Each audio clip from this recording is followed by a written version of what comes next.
I was shocked. Everyone knew about the Mingo clan. They were often called the most powerful villain organization in the world. What made them especially dangerous was that they didn't seem to have any motive. They just loved chaos. But the Mingos were locked up last year by a bunch of heroes, including Strong Steve. The Mingos are in Scared Strait, the most heavily guarded prison in the world. But if anyone can break them out, it's us. Most high-level prisons have special restraints that prevent prisoners from using their quirks. But one guy at Scared Strait had somehow been able to get out of his, and Manny was using him as an informant. The guy had a telepathy quirk, so he could communicate with Manny. Scared Strait is on an island, and its layout isn't known to the general public, but its location is, and so Manny could use his portals to get us in there. Based on the info we have gotten from Manny's informant, we were able to draw a rough layout of the floor where the Mingos were.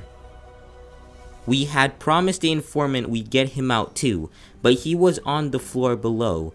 It would be hard to get that far without getting caught, but if we didn't end up rescuing him, it's not like he could do anything about it. Another problem was that along with the quirk restraints, the warden of Scared Strait has a quirk that lets him detect quirk usage in the area. So once we used the portals, we would only have a few seconds before the guards were on us. But as we were talking, I had an idea. Whenever I was in the car with my family, we would sometimes listen to the radio. But whenever we were on the border of two radio stations, the two interfering signals would cut in and out. We couldn't hear both of them at once. What if we could do the same thing to the warden? I explained to the group how we could have some of us all use our quirk right outside the prison, getting the attention of the warden. That stronger signal would drown out the weaker signal of Manny using his quirk once. That's a good idea. We would split into two teams. One would take a portal to the island outside the prison, and all use their quirks over and over to get the warden's attention. While that was happening, the second group would take a portal to one of the Mingo cells, and we'd break them all out from there. Hang on, how do we know these guys are going to join our side just because we set them free? That was a good point, but Manny said that the only predictable thing about the Mingos was their loyalty, not just to each other but to other villains too. If we broke them out of jail, chances are they would help us attack the training camp. There wasn't any reason to wait around, so we decided to break them out tonight. After a few hours of preparation, we would enact our plan. This is going to be our most dangerous mission yet. Good luck, everyone.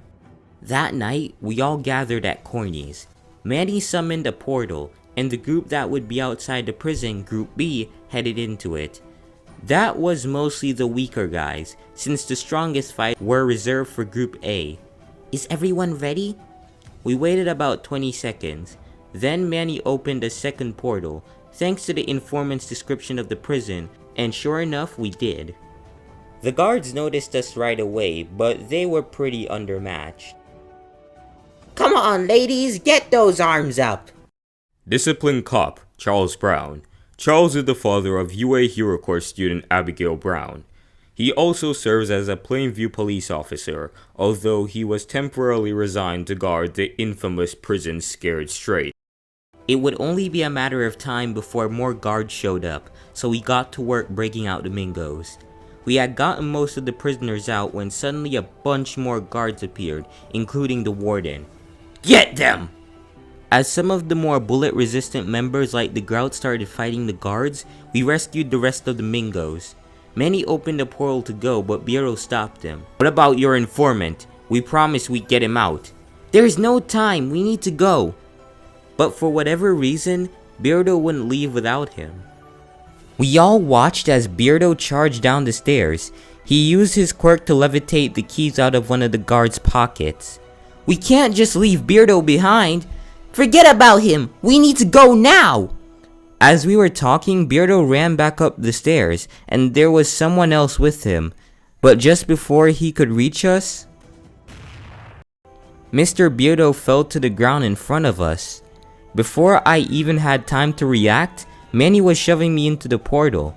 And when we all came out on the other side, I finally saw who Manny's guy on the inside was.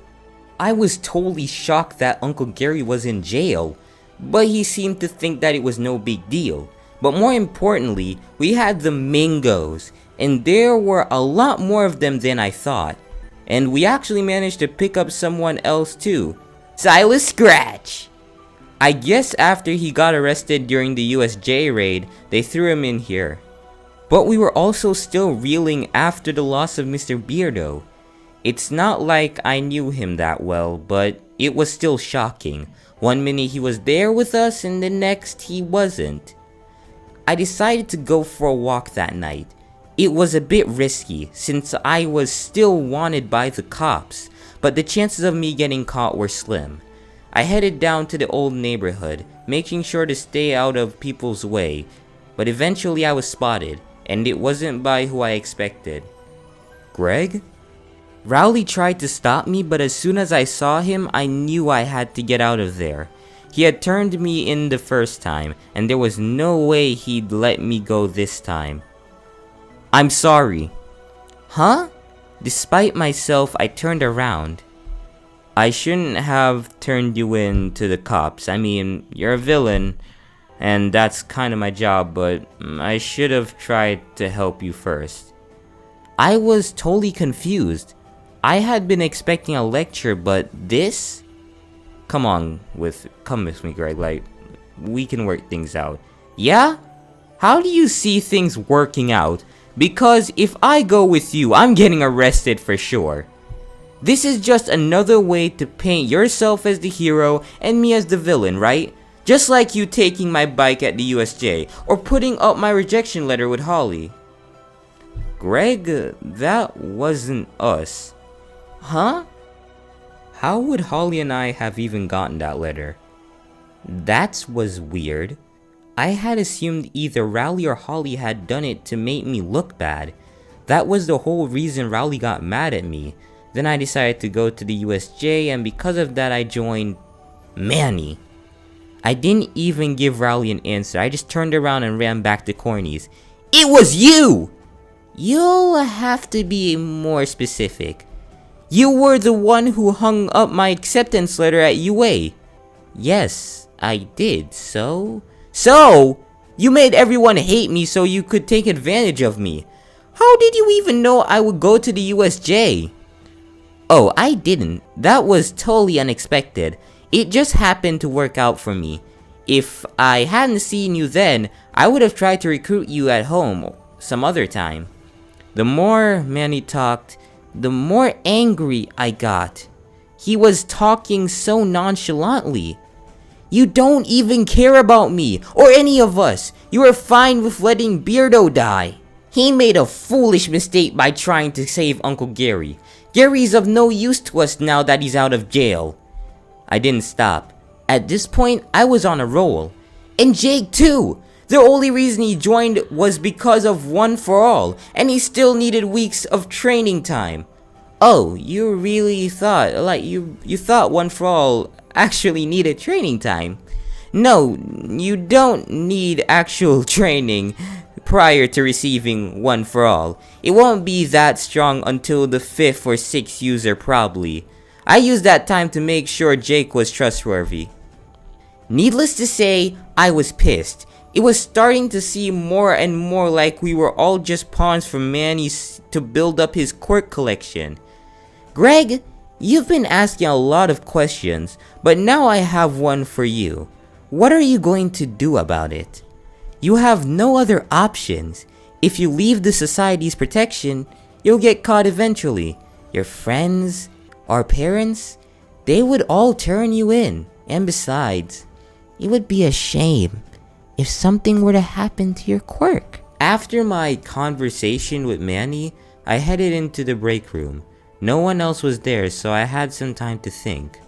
The more I thought about it, I realized Manny was right. Even if I left, what could I do? It wasn't like I could just go home like nothing happened. At least here I had somewhere to sleep and food. I decided to just stay put for now. If I was already wanted as a villain, it made sense to just stick it out and see what happens. As I was thinking things through, there was a knock at the door. "Hey Greg, we're having another meeting." It sounded like Jake, so I headed out to see everyone already waiting. Standing in front was, of course, Manny. The attack is in a few days. Be prepared. Then he turned around and left. That was very weird. I had been expecting some half-hour lecture. Now that I think about it, I'd never seen Manny show any real emotion since I joined him as a villain, but now he was definitely pissed. I guess it was my conversation with him? But I didn't have time to focus on that, because the attack was tomorrow. I didn't know exactly what got Manny's goals was by attacking the training camp, but I got the general idea. Kill Rowley along with any other Hero Course kid who gets in his way. Do I really want to fight Rowley after everything that's happened? I guess there's only one way to find out. Sorry for the long wait. This by right should have been out sooner, but I hope that you guys enjoyed this. Next video will be out next Friday, so stay tuned for that. I will see you guys in the next video. Peace out.